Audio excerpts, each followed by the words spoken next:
नमस्कार। कभी ऐसा लगा है कि हमारी इतिहास की किताबें कुछ अधूरी हैं, मानो जैसे उनके कुछ पन्ने जानबूझकर फाड़ दिए गए हों। आज हम उन्हीं गुमनाम योद्धाओं का अध्याय खोलने जा रहे हैं जिन्हें इतिहास ने लगभग भुला ही दिया है। चलिए अपनी पड़ताल की शुरुआत एक बहुत ही सामान्य सी बात से करते हैं, जो स्कूल में हम सभी ने महसूस की होगी। कुछ नाम तो बार बार दोहराए जाते हैं हर चैप्टर में, और कुछ का उनका तो जिक्र तक नहीं होता, जैसे वो कभी थे ही नहीं। ये महज एक इत्तेफाक तो नहीं हो सकता है ना, इसके पीछे एक गहरा सवाल छिपा है। और यही वो सवाल है जो हमारे आज के विश्लेषण की जड़ में है। आखिर ये फैसला लेता कौन है? इसका जवाब पाने के लिए हमें पहले ये समझना होगा कि इतिहास जो है ना, वो सिर्फ घटनाओं की एक लिस्ट नहीं है। असल में ये एक चुनी हुई कहानी है, जिसे अक्सर सत्ता में बैठे लोग अपने हिसाब से लिखते हैं। इसका मतलब जानते हैं क्या है? सीधा सा मतलब है कि इतिहास में असहमति के खिलाफ एक गहरा पूर्वाग्रह है। जो भी व्यवस्था के खिलाफ खड़ा होता है, उसे अक्सर पन्नों से ही मिटा दिया जाता है। और हमारी पड़ताल यही दिखाती है कि जिन लोगों को भुलाया गया, उनमें एक बात कॉमन थी। वो बहुत ज्यादा आज़ाद ख्याल के थे, निडर थे, और जो भी उस वक्त की व्यवस्था थी उसके लिए असुविधाजनक थे। तो चलिए इन गुमनाम नायकों की प्रोफाइल को थोड़ा और गहराई से समझते हैं।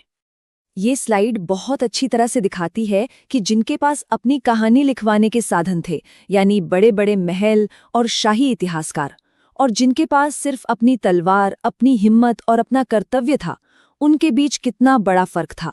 और यहीं पर इतिहास का एक बुनियादी नियम सामने आता है। कहानी को लिखता वही है जिसके हाथ में कलम होती है। तो अब सवाल उठता है कि इन कहानियों को मिटाया कैसे गया? असल में इसके पीछे एक पूरी प्रक्रिया काम करती है। चलिए उसे देखते हैं। देखिए, हमारे विश्लेषण में 3 बड़ी वजहें सामने आती हैं। पहली, उनके पास दिल्ली या आगरा जैसी कोई बड़ी सेंट्रलाइज्ड पावर नहीं थी।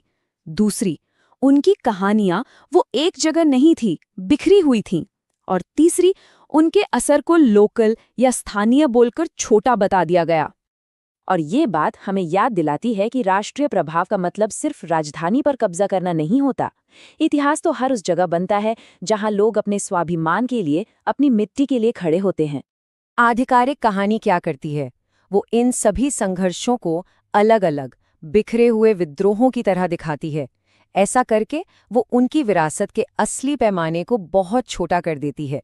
जबकि सच तो ये है कि ये कोई एक दो घटनाएं नहीं थी। ये तो साहस की एक अटूट कड़ी थी, जो एक पीढ़ी से दूसरी पीढ़ी तक चलती रही। तो अब सबसे बड़ा सवाल ये है कि ठीक है, इतिहास तो सुधारा जा सकता है, लेकिन आज के समय में इन कहानियों को याद रखना इतना जरूरी क्यों है? वो इसलिए क्योंकि जब हम सिर्फ गिने चुने योद्धाओं को याद करते हैं, तो हमारे दिमाग में ये बात बिठा दी जाती है कि हिम्मत और साहस बहुत दुर्लभ चीजें हैं, जो कि सरासर गलत है।